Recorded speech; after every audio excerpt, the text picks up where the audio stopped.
Kitab Henokh bagian 1, Malaikat Penjaga. Pasal 13. Dan Henokh pergi dan berkata kepada Azazel, "Engkau tidak akan mendapatkan damai sejahtera, hukuman yang berat telah dijatuhkan atasmu. Dan dia, Rufael, akan mengikat engkau. Engkau tidak akan mendapatkan keringanan ataupun belas kasihan. Dan permohonanmu tidak akan dikabulkan, karena engkau telah mengajarkan penindasan, dan karena semua perbuatan kejam, penindasan dan dosa yang engkau tunjukkan kepada anak-anak manusia." Dan kemudian aku berbicara kepada mereka semua, dan mereka semua ketakutan, gentar dan gemetar. Dan mereka memintaku untuk menulis sebuah surat permohonan bagi mereka, agar mungkin mendapatkan pengampunan, dan membawa permohonan mereka di hadapan Allah di surga. Karena sejak saat itu mereka tidak dapat berbicara kepada dia, ataupun mengangkat wajah mereka dan memandang ke surga, karena rasa malu akibat dosa-dosa yang menyebabkan mereka dihukum. Kemudian aku menulis surat permohonan ini, dan berdoa bagi jiwa-jiwa mereka dan untuk perbuatan mereka masing-masing, yang telah mereka minta kepadaku, supaya mereka mungkin mendapatkan pengampunan dan kesabaran. Dan aku duduk di dekat mata air, dan di tanah Dan, yaitu sebelah selatan dari sisi barat Hermon, dan membaca surat permohonan mereka sampai aku tertidur. Dan lihatlah, suatu mimpi datang kepadaku, dan penglihatan turun atasku, dan aku melihat penglihatan tentang penghukuman untuk dijatuhkan kepada anak-anak surgawi dan untuk mencela mereka. Dan setelah terjaga, aku pergi kepada mereka, dan mereka semua duduk berkumpul meratap di Upglesjel, yang ada di antara Libanon dan Seneser, dan wajah mereka diselubungi. Dan aku menceritakan kepada mereka semua penglihatan yang aku dapatkan dalam tidurku, dan mulai berbicara kata-kata keadilan dan mencela para penjaga surga tersebut. Tulisan ini adalah kata-kata keadilan dan teguran kepada para malaikat penjaga, yang berasal dari kekekalan, sebagaimana yang kudus dan maha besar diperintahkan dalam penglihatan ini.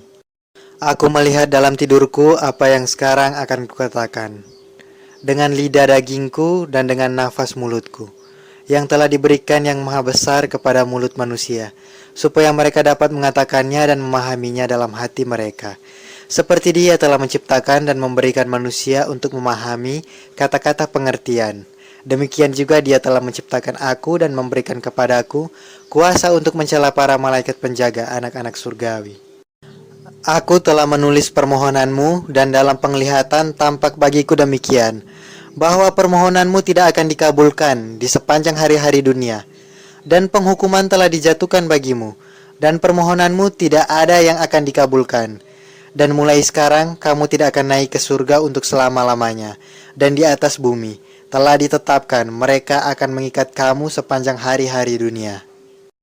Tetapi sebelum ini, kamu akan melihat kehancuran anak-anakmu yang kamu kasihi, dan kamu tidak akan dapat memiliki mereka, tetapi mereka akan mati di depan matamu oleh pedang. Permohonanmu bagi mereka tidak akan dikabulkan bagimu, maupun bagi dirimu sendiri. Dan selama kamu meratap dan berdoa, kamu tidak akan dapat berbicara satu patah kata pun dari tulisan yang aku tuliskan. Dan suatu penglihatan muncul kepadaku demikian. Lihatlah, awan mengundang aku dan kabut memanggil aku, dan lintasan bintang-bintang dan halilintar mendorong aku, dan angin memberiku sayap dan membawa aku. Dan mereka mengangkat aku ke surga, dan aku bergerak sampai aku mendekati sebuah dinding yang dibangun dari kristal, dan lidah-lidah api mengelilinginya. Dan itu membuat aku mulai takut. Dan aku pergi menuju lidah-lidah api itu, dan mendekati sebuah rumah besar yang dibangun dari kristal, dan dinding rumah ini seperti lantai yang dilapisi kristal, dan dasarnya terbuat dari kristal. Langit-langitnya seperti lintasan perjalanan bintang-bintang dan halilintar. Dan malaikat cherubim berapi ada di antaranya, dan langit-langit mereka jernih seperti air.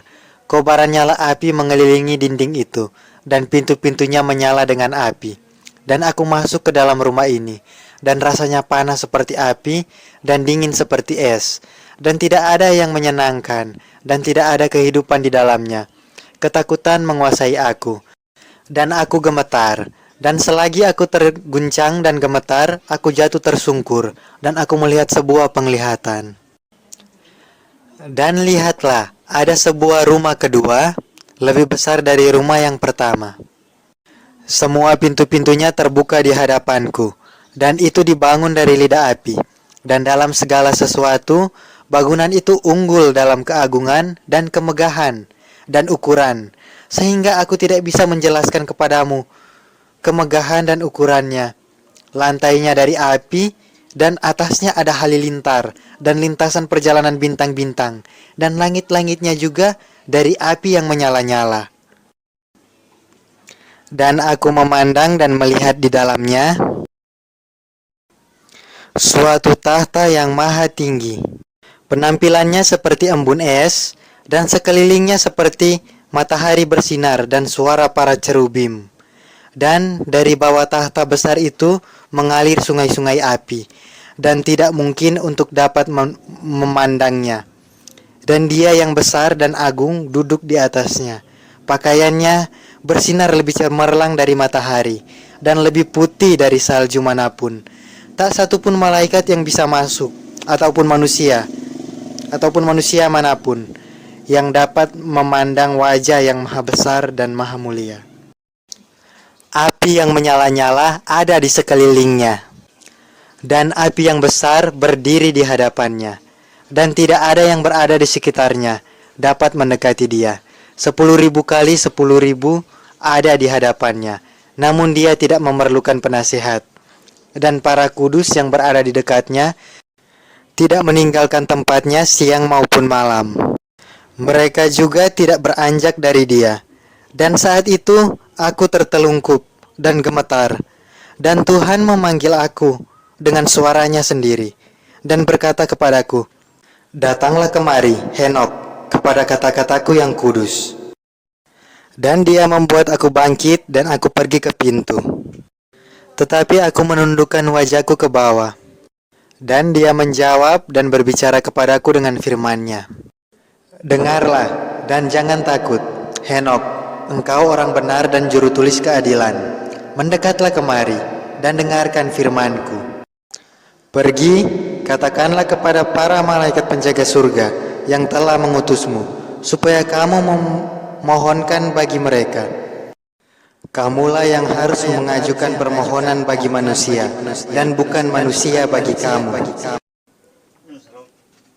Mengapa kamu meninggalkan tempat tinggi yang kudus dan kekal di surga, dan tidur dengan wanita, dan mencemarkan dirimu dengan anak-anak perempuan manusia, dan mengambil istri bagi dirimu sendiri, dan bertindak seperti anak-anak manusia di bumi, dan memperanakan para raksasa? Sementara kamu yang adalah roh, kudus, memiliki hidup yang kekal, kamu mencemarkan dirimu dengan wanita, dan memperanakan anak-anak darah dan daging, dan mengejar nafsu akan anak-anak manusia, dan telah menghasilkan daging dan darah, sebagaimana manusia yang akan mati dan hancur. Oleh karena itulah aku telah memberikan kepada mereka para istri supaya dapat mengandung dan melahirkan anak-anak bagi mereka, seperti yang terjadi di bumi. Kamu tadinya roh, menjalani hidup yang kekal, tanpa kematian sepanjang seluruh generasi dunia. Oleh karena itulah aku tidak menetapkan bagimu istri-istri, karena makhluk rohani bertempat kediaman di surga. Dan sekarang para raksasa yang telah diperanakan dari roh dan daging akan disebut roh-roh jahat di bumi, dan tempat tinggal mereka akan ada di atas bumi. Roh-roh jahat akan keluar dari tubuh mereka, dan karena mereka diciptakan dari atas, awal mula mereka berasal dari malaikat penjaga kudus. Mereka akan menjadi roh-roh jahat di atas bumi, dan akan disebut roh-roh jahat. Tetapi roh-roh yang ada di surga memiliki tempat kediaman di surga, dan roh-roh yang ada di bumi, yang lahir di bumi, memiliki tempat kediaman di bumi. Dan roh-roh para raksasa akan menindas, menyerang, menghancurkan, berperang dan menyebabkan kerusakan di bumi, dan melakukan kejahatan. Mereka tidak akan memakan apapun, tidak pula mereka menjadi haus, dan mereka akan tidak kelihatan. Dan roh-roh ini akan bangkit melawan anak-anak manusia dan melawan perempuan, karena daripada mereka lah roh-roh ini berasal, pada hari-hari pembunuhan dan penghancuran. Dan mengenai kematian para raksasa, ketika roh keluar dari tubuh mereka, daging mereka akan membusuk, tanpa penghakiman. Demikian mereka akan dihancurkan, sampai hari penghakiman besar atas seluruh dunia, telah genap atas para malaikat penjaga dan orang-orang fasik. Dan sekarang, bagi para malaikat penjaga yang telah mengutusmu untuk memohon bagi mereka yang sebelumnya berada di surga, katakanlah, kamu telah berada di surga dan belum semua rahasia disingkapkan kepadamu, dan kamu mengetahui hal-hal rahasia yang tidak berarti, dan dalam kekerasan hatimu telah kamu perkenalkan kepada para perempuan, dan melalui pengetahuan ini, perempuan dan laki-laki melakukan banyak kejahatan di bumi. Katakanlah kepada mereka, kamu tidak akan memiliki damai sejahtera.